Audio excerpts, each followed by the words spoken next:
firstly, thanks a lot to the organizers for including us in the program. It's a great honor to be here.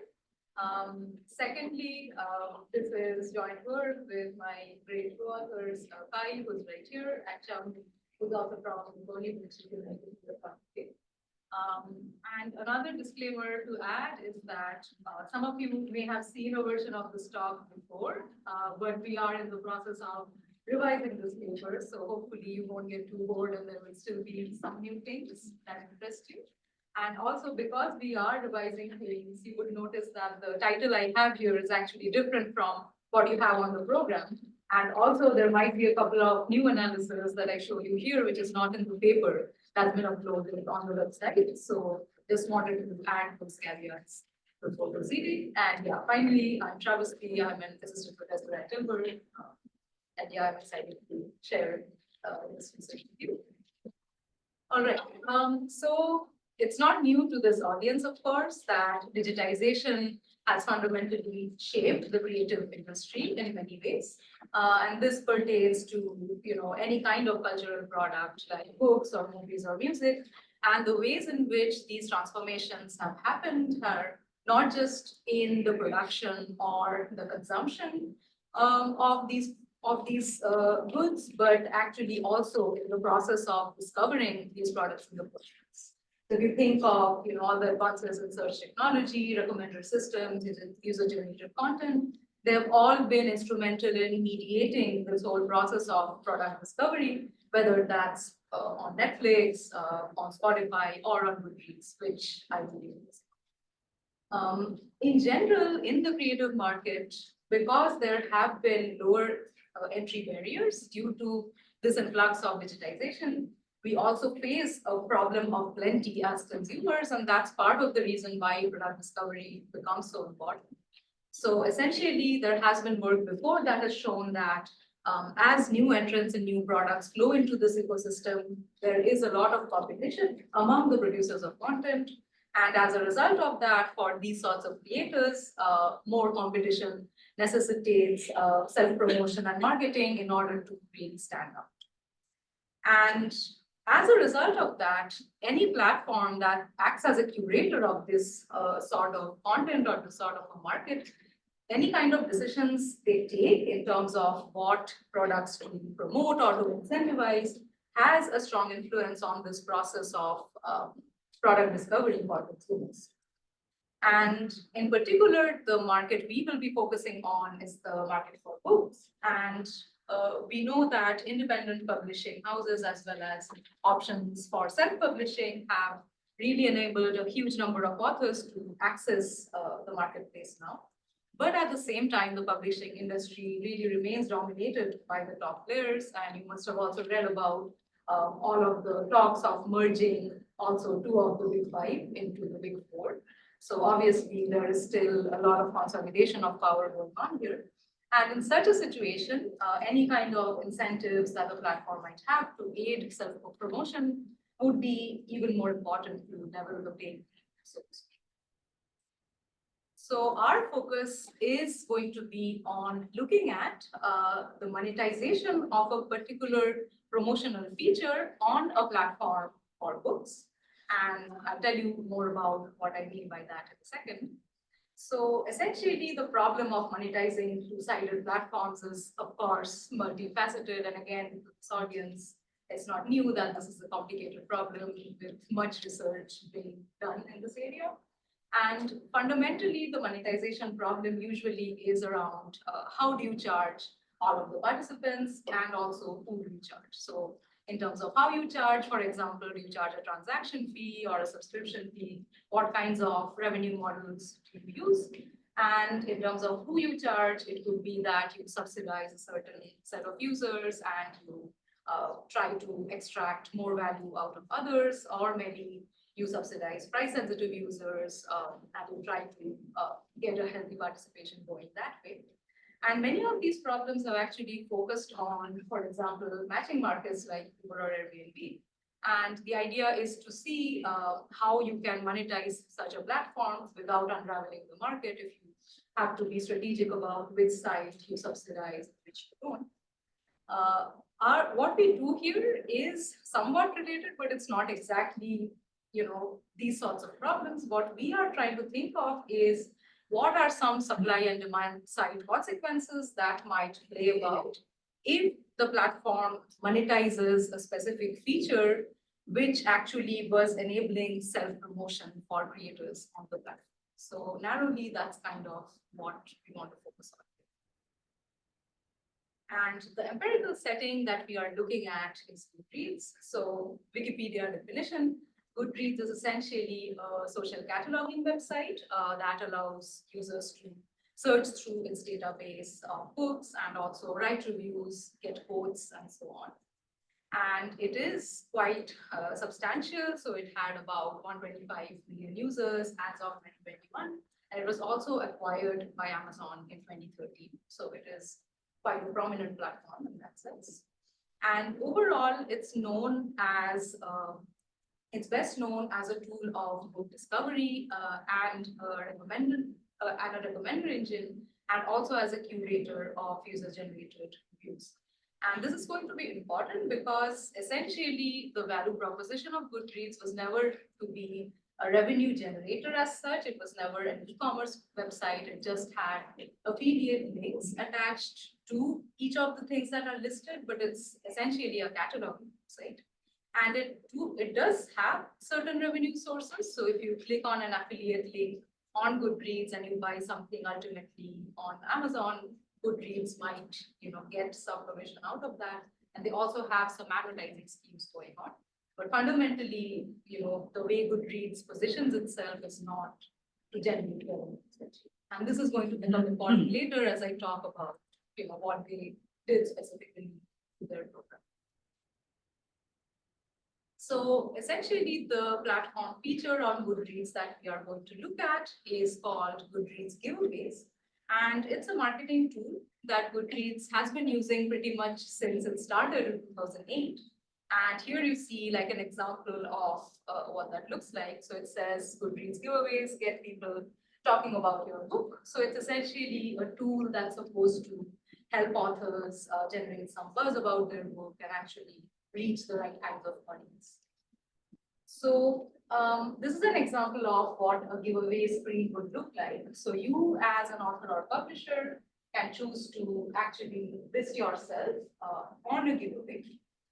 So author or publisher would set up a giveaway contest, and then users would enter a draw in order for a chance to win the book. So the author decides there are a certain number of copies that they're giving away, the users enter, and then ultimately the author or publisher sends out copies to whoever wins the contest. And then, as I was saying, the main idea is to boost the book's exposure, help other readers decide to read the book, and overall it is a very popular tool that many authors and publishers were using as it has been available. So there are some features about Goodreads giveaways that make it somewhat unique. So there are also other kinds of promotional features on other platforms such as Amazon, which are aimed at incentivizing reviews, for example. So it might be helpful to contextualize how giveaways are different. So the first way that it's different from, for example, Amazon Wine is that wine voices who are recruited by Amazon to get reviews, they are guaranteed to receive the product if they actually write a review. Whereas giveaways is basically a random process. So any user can enter the giveaway. If they win the book, they do not have any obligation to actually leave a review. So only about half of giveaway winners do leave a review as of 2017. So it functions a bit differently from Amazon Wine. Also, from Goodreads perspective, Goodreads only manages the selection of giveaway winners and not so much any other administrative costs. So ultimately, authors and publishers are the ones who are responsible for sending out the book to the people who actually win the giveaways. And finally, books are slightly different from any other kind of free sample or free products that you might think about, in that they are horizontally differentiated and they take a long time to produce. So the aim for getting a free book from a specific author is not so much, just consuming that one book. It's more for the author to build a long-term base. And then essentially that's a little bit different from any other kind of instant uncertainty reduction that might be more common if you get a free sample at the grocery store, for example. So these sorts of things make it a little bit different than the standard promotional programs. Yeah, but So again, this may date me, but before before Goodreads, the platforms, they would have these advanced copies. So you as an author decide with the publisher, you send advanced copies to some influential people, and then you had like family and friends vote up. Except it was not a lottery, right? And I'm trying to see, that was decided by the publisher. right. So here, is the publisher the one that sets the limit and so on, in terms of how many books? That's a good question. So I think it's mainly like kind of a collaboration between the author and the publisher. So I believe they decide jointly how many copies they would give. But if you are self-published, for example, then you are the one making those decisions. So we also see that in terms of who lists the giveaways, sometimes it's listed by the publisher, sometimes by individual authors. So they have both kinds of things are possible. And given that most authors today, I think, get most of their revenues in the fixed fee upfront, there's not that much incentive to sell more books, more copies of that particular book, except in the long term. So I'm trying to figure out what the incentives for the authors are, unless you're self-published. Right. Yeah. So I think one of the incentives, especially given this is Goodreads, is that they just want to generate more buzz and reach like a bigger audience, because it's, there is no direct competitor that Goodreads has in terms of, really curating, so much content on books themselves, and also having such a dedicated user base. So I would say, the main motivation for authors to participate would just be to expand their reach and actually, have themselves be featured on Goodreads, which is a very loyal user base. Yeah. Good. Who decides what is the chance of winning the lottery? That's a good point. So it's actually like the number of copies that people can, like the publishers can give out, that they themselves decide. And of course, like how many people enter would also determine ultimately what the probability is. But the number of copies is decided on the publisher or authors. And then anyone can choose for it. Does the giveaway come with like a additional discovery of your product? So like, you announce the giveaway, and is there like a front page banner or something like that, whereby people will see it? Or is it like you have to specifically navigate to the giveaway section, and then your giveaway is listed as one of many? That's a good question. Actually, it is listed as one of many. So basically, there is a giveaways page. So if you go on goodreads.com/giveaways, I believe, that's basically the whole catalog of whatever giveaways are out there. And actually, it's not directly on the book page of the authors themselves. And maybe partially some of the results we have might be because of that. Like it kind of serves as a marketplace of, these are some free books that I can get.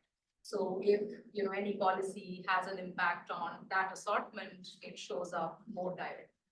So yeah, that's good thing. All right.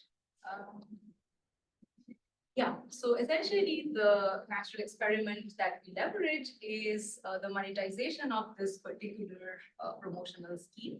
So it used to be free for everyone till 2018, and then starting January 2018, Goodreads started to monetize this feature. So essentially on the supply side, now authors or publishers have to pay a fixed cost. It starts at 119, and you can also go up more, get a premium sort of package and give away more copies. So ultimately now they impose this fixed price to actually participate in giveaways. And on the demand side, there are no substantial changes that come about. There are some small things that they claim to do, as you will see in this announcement, where they say, now if someone enters a giveaway, even if they don't win, we'll add your book to their want to read list. But those are just very small, minor adjustments that are not really substantial. And in terms of revenue, we estimate that over the first 2 years of this program, they made roughly $5 million USD. I'll tell you a little bit more about how to contextualize that, but essentially that's the scale we are talking about. However, as I mentioned at the start, the aim of Goodreads is actually quite different from an average e-commerce platform, where the aim always or the value proposition was never to, monetize itself. It was more to serve as a tool for discovery. And because of that, the community did not really react well to, this monetization and how suddenly it happened. So here it says, yeah, this is really wrong. This shouldn't have happened. Made the new giveaways same as the old one, except it's paid. And also this interesting article in The Verge talked about how this particular action might make it harder to discover indie books. And this is actually something that really got us interested in wanting to explore this in the first place. So it just brought in that idea of product discovery and said, if this kind of monetization policy changes the mix of products that are out there, that might directly make it hard for independent authors and publishers to be discovered. So essentially, what we do is we leverage this policy change to look at the impact of monetization on different aspects of the Goodreads giveaways marketplace. So to be clear, we are only focusing on what happens within giveaways and not on Goodreads as a whole. So firstly, we start off by looking at the supply side. We try to see what happens to publishers and also market concentration. We look at product characteristics, what happens to the genres of books that are featured in giveaways. And finally, we also look at the demand side to see what's the impact on word of mouth as proxied by reviews and ratings and user satisfaction. And just to give you a preview of what we find, we see that after monetization, there is a disproportionate negative impact on smaller publishers. Essentially, these smaller publishers get priced out as a result of this flat fee. We also see a reduction in the diversity of genres that are featured on the giveaways marketplace. And finally, in the third step, we see that there are more but worse consumer evaluations as a result of monetization. And ultimately, the mechanism that we are thinking of is the shrinkage of the long tail in the giveaways marketplace that makes it harder for users to match with the books they look.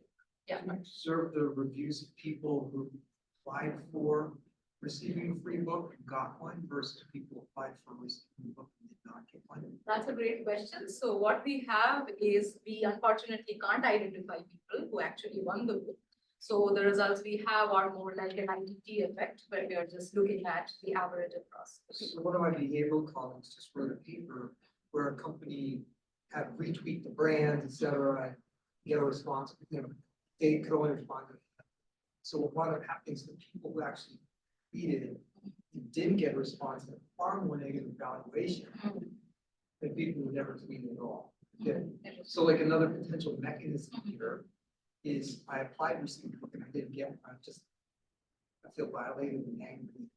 I see. No, that's interesting. So you're saying that's why like books that are put on giveaways might be more likely to get negative reviews even from those who did not win them. In aggregate. In aggregate, yeah. It wouldn't explain the first two bullets. Right. Yeah, explain the last. Oh, that's interesting. So we do have the text of reviews. Something we can do is look a bit deeper there to see if, giveaways are being mentioned or people are angry because they didn't win it. So that might figure that out. But that's good. Cool. Yeah, of course. Should we think about small publishers also vertically differentiated? Or do they have like just horizontally different books, or there will also quality difference between them and large publishers?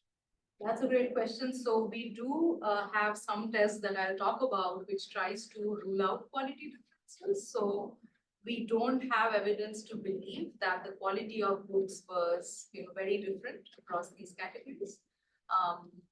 But that's more, pre versus post monetization.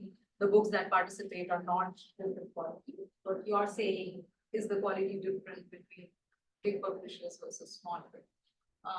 We did look at the ratings at one point where we compared them. I don't believe the average rating was that much different, at least on Goodreads. So, yeah.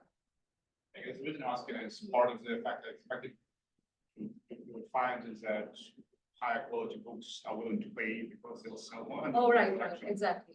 So that is definitely a risk, and we do some things to to rule that out, I'll definitely mention that, yeah. So that would very well be it.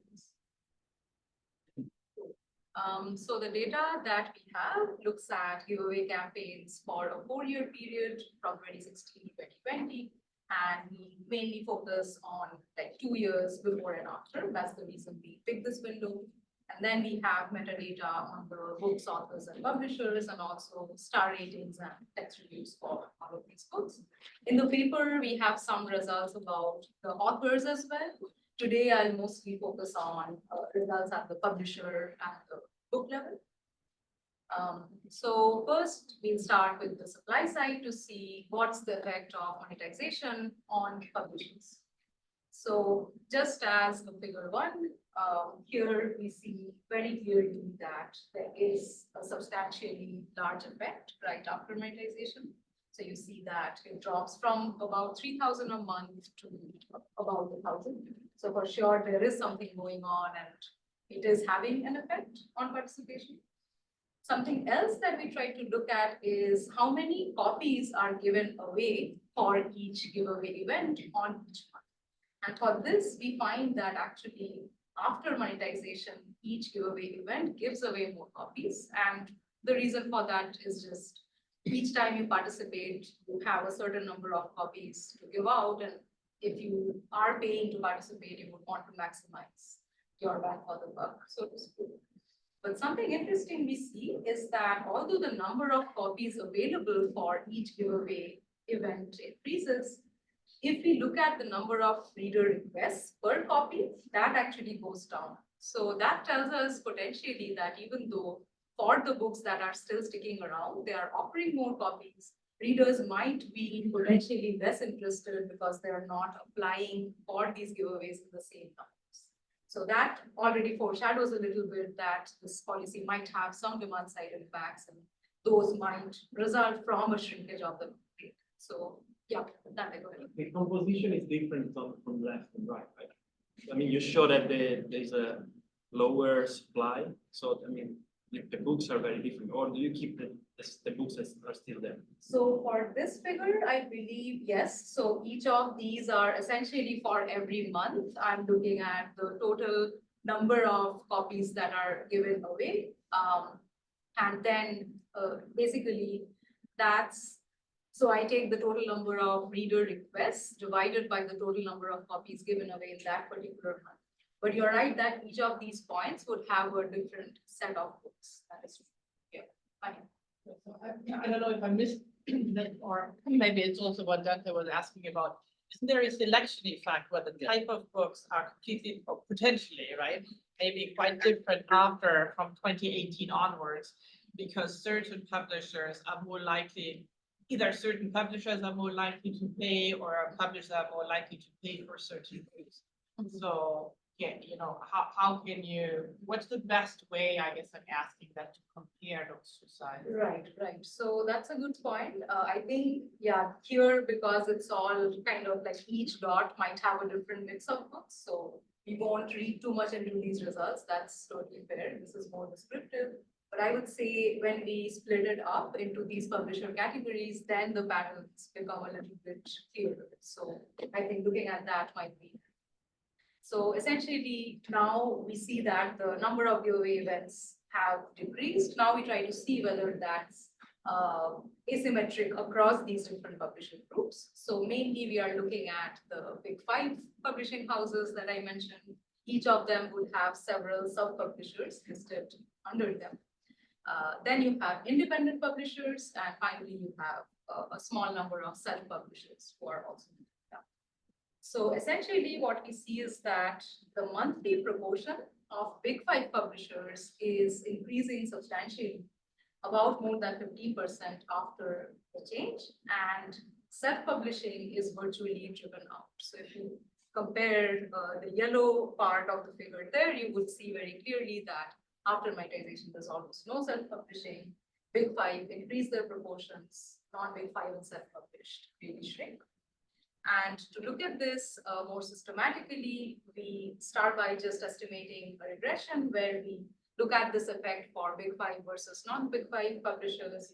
Here we have fixed effects for the month and the publishers. So implicitly it's like comparing the proportions of the same publisher in the pre-period with the post-period. So we see that the proportion for non-Big Five books goes down and the proportion for Big Five goes up. And actually what we do here is quite similar to the time differential idea that Nikhil was talking about earlier, so I don't have to go into it a lot, but essentially the idea is that we use these two periods here, 2015 and 2016, as the control period, and 2017, 2018 as the treated period. And because the intervention happens in January, you can just use each of those years as before and after. And when we do set it up like this, what we find is still very similar, essentially. In the treated period after monetization, you have the proportions decreasing for non-Big Five and increasing for Big Five. So that's how we set it up, of course, with the caveats of time differential that you all know about. But yeah, that's essentially how we try to look at these composition changes.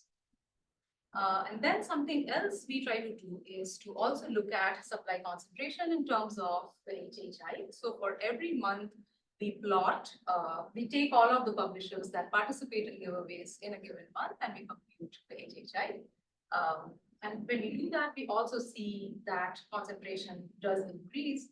And we replicate this with a couple of different metrics because, of course, interpreting HHI might be a little tricky, and that's something that comes up when I do present this.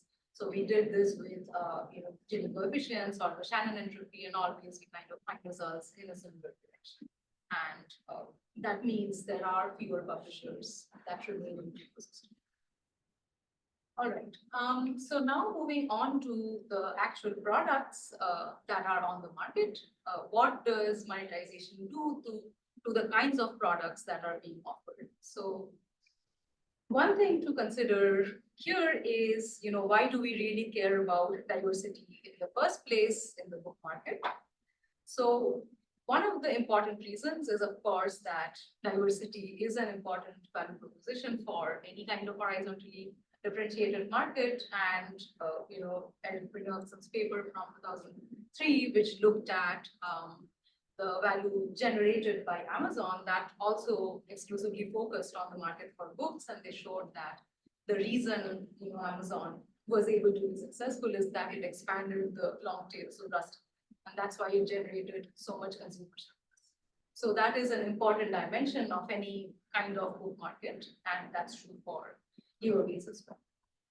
And of course, as a consumer base, book lovers in general enjoy having variety because these sorts of diverse selections would satisfy readers with different kinds of variety-seeking behavior, and also more varieties need to attract more people onto Goodreads and motivate them potentially to sign up for Goodreads.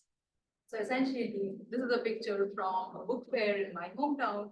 You can think of giveaways as being a virtual book fair where you're basically just browsing through a set of things. Maybe you don't know the authors, but you're finding it appealing if there are many different kinds of options that you can choose.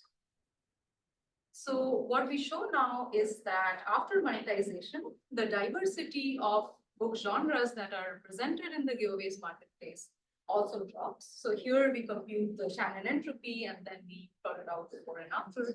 We do see a slight trend here in the figure, but in the paper we have some regressions which control for the trend and we still see a negative significant effect. And that means that the entropy shrinks, and basically that means there are fewer genres that actually stick around after monetization. And we decompose this further to try and understand what are the genres that are actually gaining. And what we see is that the genres that were better represented to begin with actually gained market share, whereas those that had a lower baseline proportion lose market share. So when we run our regressions, we essentially see that the top quartile tend to gain about 11% and the bottom quartile lose about 26% relative to its own baseline before monetization. And that's what we see here, essentially, in terms of percentage change. It's quite a large effect. And we see that genres that were better represented, like thriller or mystery or historical fiction, tend to be featured more relative to science, psychology, or poetry, for example. Cool. So finally, what we saw so far is that monetization of the giveaways program has this effect on reducing the participation of independent publishers and also reducing the representation of more niche, unique genres in the marketplace. So now the remaining question, of course, is, does this really matter and what does that mean for the consumers themselves? So to answer this question, we essentially look at the effect of giveaways before and after monetization. And the way to do this is essentially we have two different dimensions that we consider here.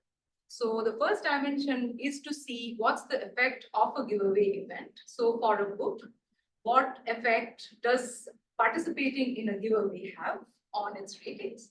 And the second part is whether this effect actually varies depending on whether the giveaway happens before or after. So the prior literature on promotional effects actually would predict two slightly different things. So if you think of the reciprocity literature, that would predict more and better word of mouth in some situations. Because if a free product is given out, as I mentioned at the start of my talk, there might be uncertainty reduction and there might be an implicit reciprocity bias that kicks in, and maybe that makes you more lenient and it makes you rate better. However, the second stream of literature, which is the Groupon effect, would tell you that you would get more word of mouth because, of course, more people are being exposed to your product, but it is going to be worse because there is this issue of a preference mismatch. So you did not actively choose to purchase this product, you just got it and it might just not be to your taste. So these are the two possible directions that this could go in. And what we want to see is how does monetization moderate this promotional effect of giveaways as a whole. And what we see is that the Groupon effect is what plays out in this context. And we actually see that monetization amplifies this Groupon effect. So essentially, if you participate in a giveaway, after monetization, you would have more reviews, but those reviews are going to be more negative on average. And when we look at this dynamically, we also see this play out. So essentially, you have the negative effect on ratings and the positive effect on review volume. Of course, you see the slight violation of parallel trends going on up there. So we do several robustness checks to do those problems out. So essentially, in one robustness check, we use these similar books as books. So if you have a nudge being put on giveaways, if you go on the book page, you will see similar books on the site, which appear on Goodreads. So we use the information for those books as controls. And then we estimate a version of the Callaway-Santana model where we look at the average treatment effect on the treated. And essentially, we find similar effects. The idea here is to plot out the giveaway effect separately, pre and post monetization. And we see that post monetization, the volume of reviews is larger, whereas the valence or the star ratings is lower. So that pattern replicates again. Now, something important to lay out here is, do these effects simply reflect quality changes? And that's the question we were discussing earlier. So it could be the case that monetizing giveaways is beating away the lower quality books. And then that would be a desirable outcome for Goodreads, and maybe we have nothing to worry about. So we try to rule this out in a couple of ways. So the first thing we do is to collect some supplementary data on keepa.com on the sales ranks of the big 5 books. And the reason we focus on the big 5 is that it's easiest to get data on them on Amazon. For some of the self-published or independent books, maybe the historical data is not as good on Keepa. So essentially, we get sales rank data for these big 5 books, and we try to see whether the pre versus post monetization sales ranks are actually different for these books pre-giveaway. So what that means is essentially I'll look at a time series of sales ranks and cut it off when that book decides to participate in a giveaway. And I'll try to see whether that time series is different if I participate pre-monetization versus post-monetization. And if it is different, then we might infer that there is strategic behavior going on. So we know that, of course, big five publishers also reduce their participation, but they still remain active in the marketplace. But if these sorts of incentives were at play, and if publishers were indeed being strategic in what kinds of books they put up on giveaway, because now they have to pay for it, we would expect it to show up in the sales ranks. So potentially publishers might want to feature, better selling books, which would be better quality to give away. But we don't find evidence of that. So across around 7,000 of these books, if we look at the sales ranks pre-giveaway, they are not significantly different. So we don't think that the nature of these books are fundamentally very different pre versus post giveaway. And then the second thing is to look at the average pre-giveaway ratings of participants, depending on whether they participate pre versus post monetization.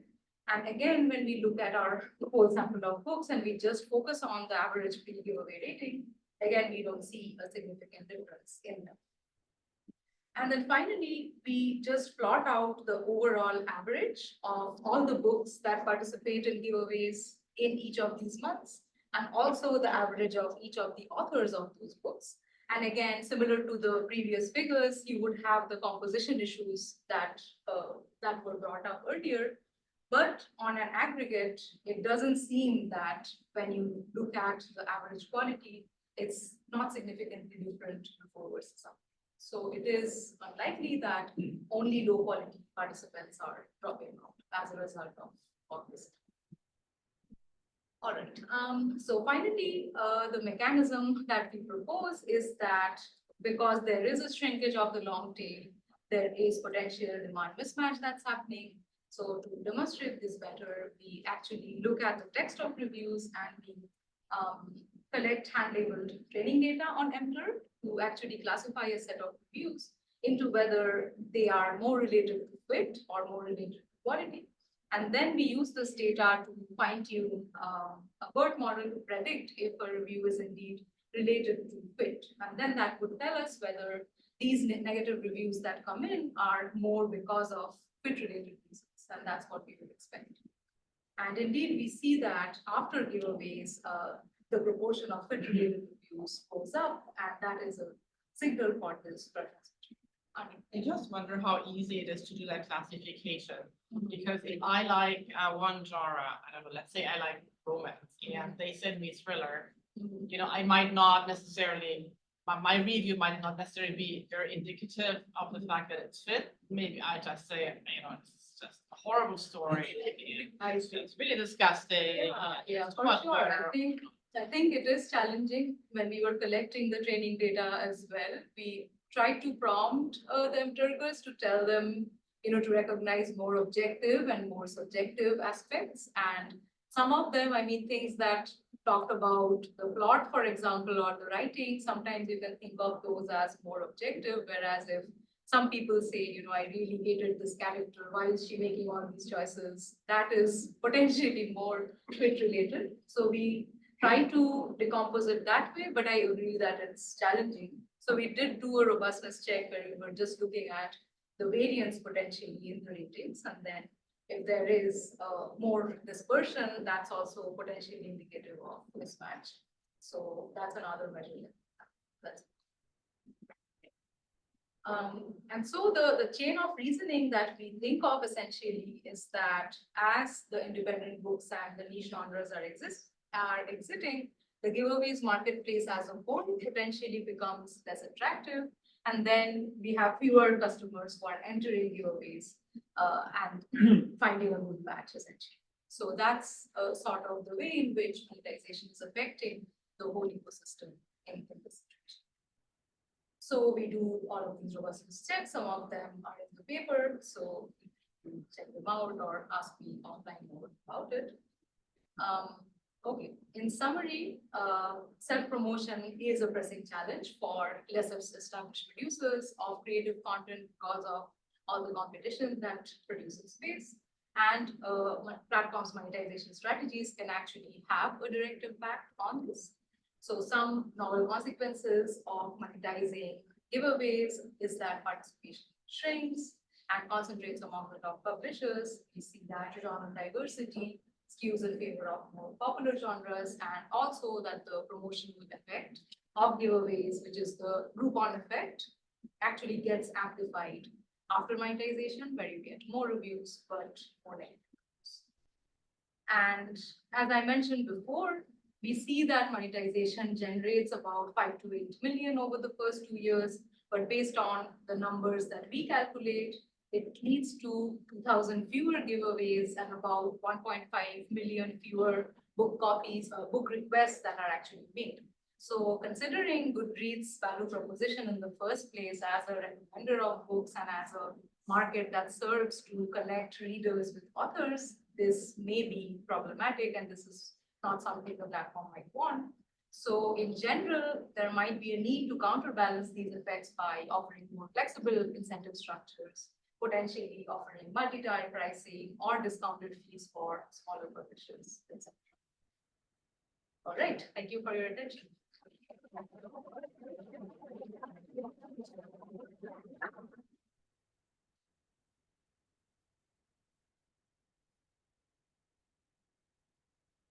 Okay, thank you, Shrabastee, for that awesome talk, and thank you to the organizers for letting me discuss this good read. I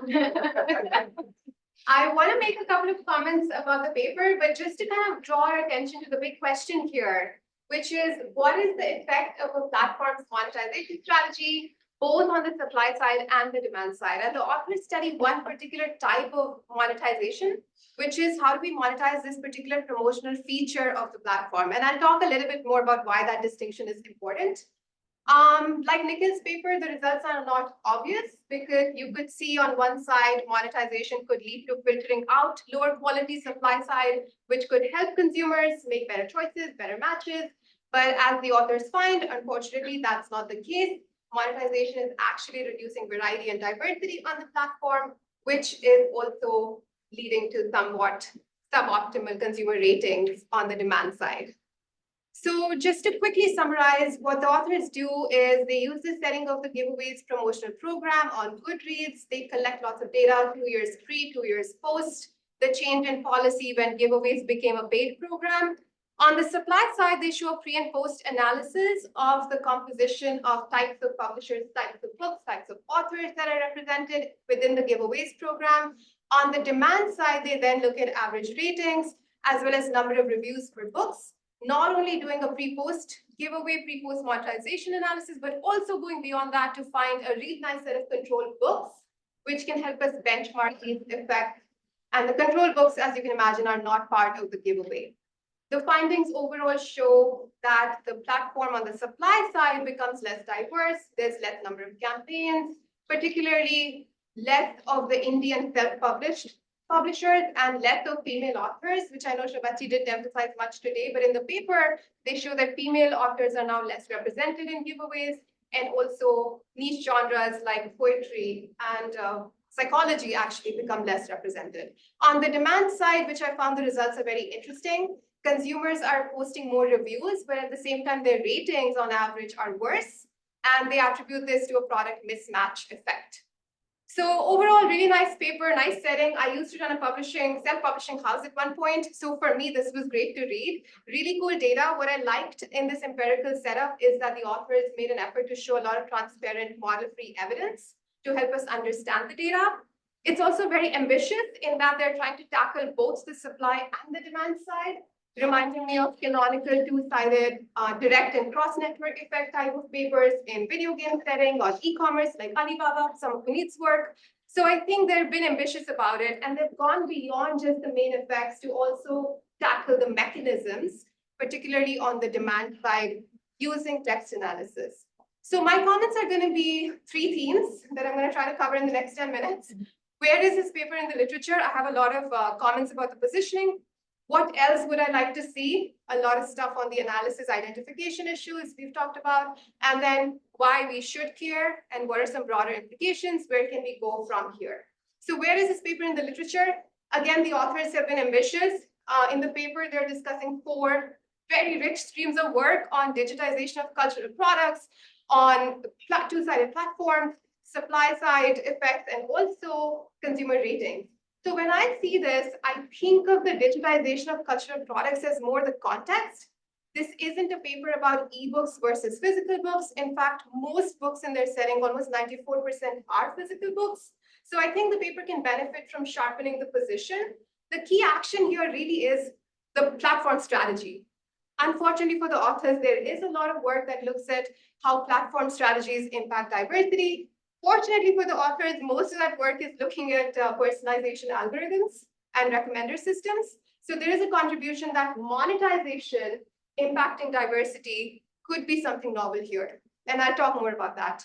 And on the demand and supply side, I would love to see more on how is this diversity really affecting consumer ratings, if that's the case, because there are some claims in the paper about this, and I know some questions came up, but the review data doesn't truly get to our users finding that, oh, I love to read maybe female Indian authors, and now I'm not finding enough female Indian authors represented on the platform. So I would love to see some more connection there. So just to put the paper in context, really nicely covering canonical two-sided platform literature. I think there is an opportunity to expand and use the monetization stuff more, particularly when you think about how do platforms most commonly monetize. It's usually through upgrades. So whether it's product upgrades with paid mobile apps or even, Ken and Silk's new paper on ChatGPT, it would be nice to leverage that body of work. The key piece here is diversity being impacted by monetization. And so most work in general that has looked at platforms like Spotify has shown that recommended systems in general make diversity worse off. And the Anderson et al. Paper goes on to show that then consumers don't actually stay with the platform in the long run if there is less diversity.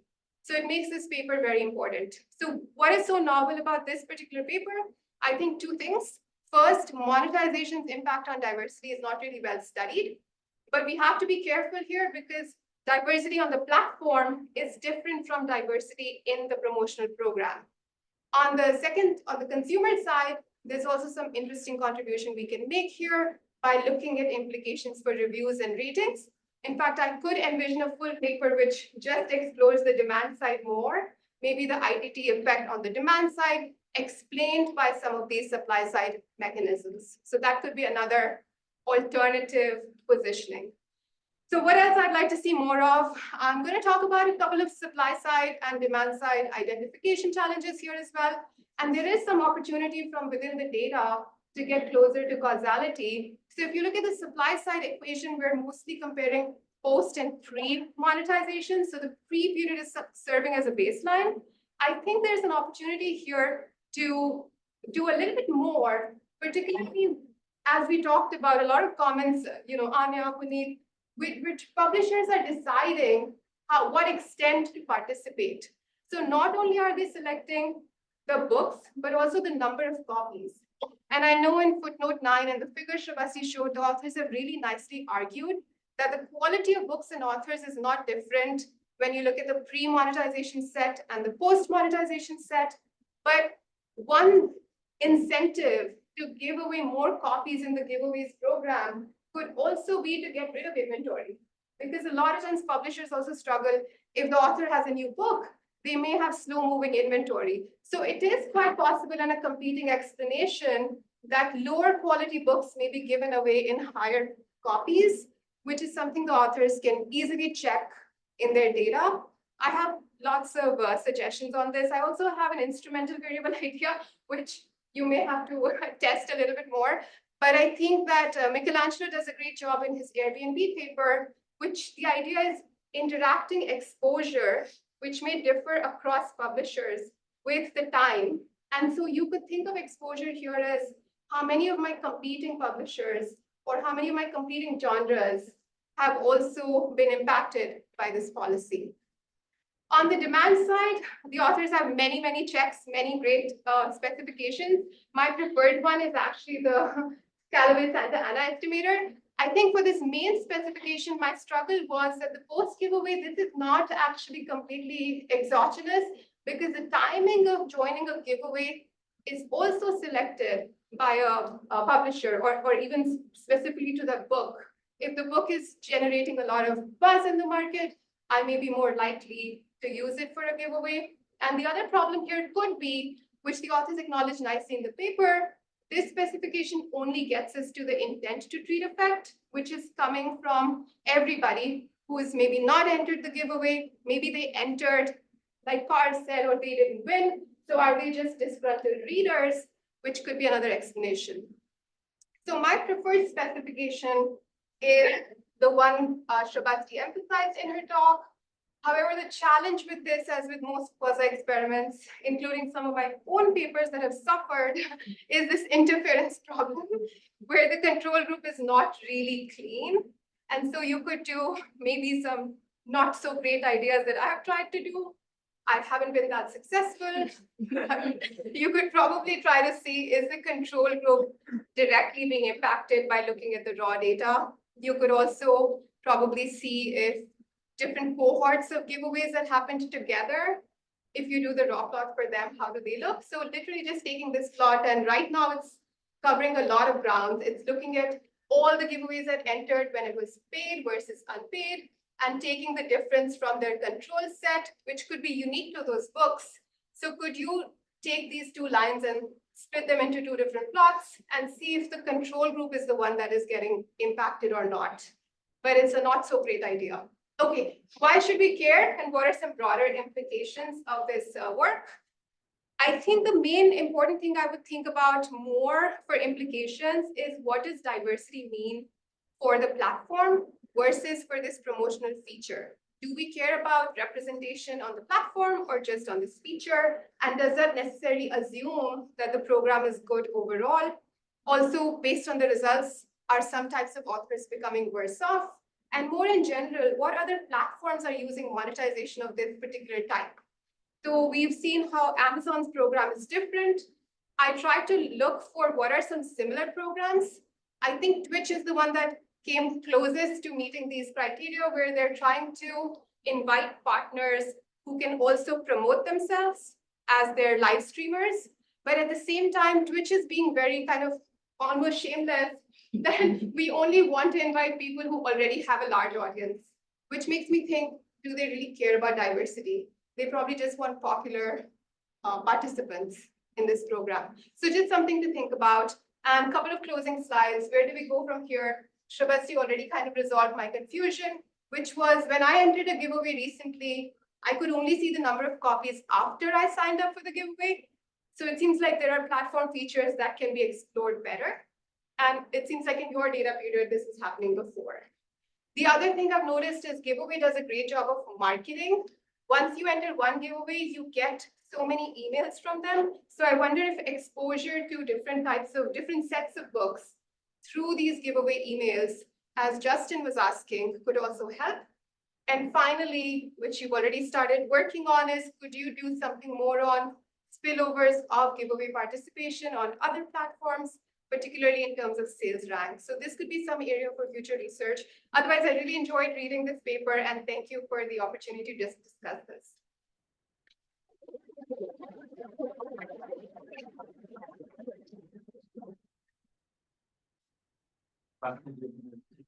Yeah, sure. Yeah, thanks a lot. I think these are really great comments. We also talked offline about it. The one thing that's tricky about like looking at Goodreads as a platform overall, rather than just this ecosystem, is that the decision to list books or authors on Goodreads as a whole is a community-driven decision. So it kind of features, almost the whole universe of English books that are out there, because that choice is not made, by the publisher themselves. It's made by the community. So we don't necessarily expect monetization to have an effect on what's happening overall on Goodreads. But the point you made about spillovers on similar books, that's definitely something to look at. So for sure, we can look at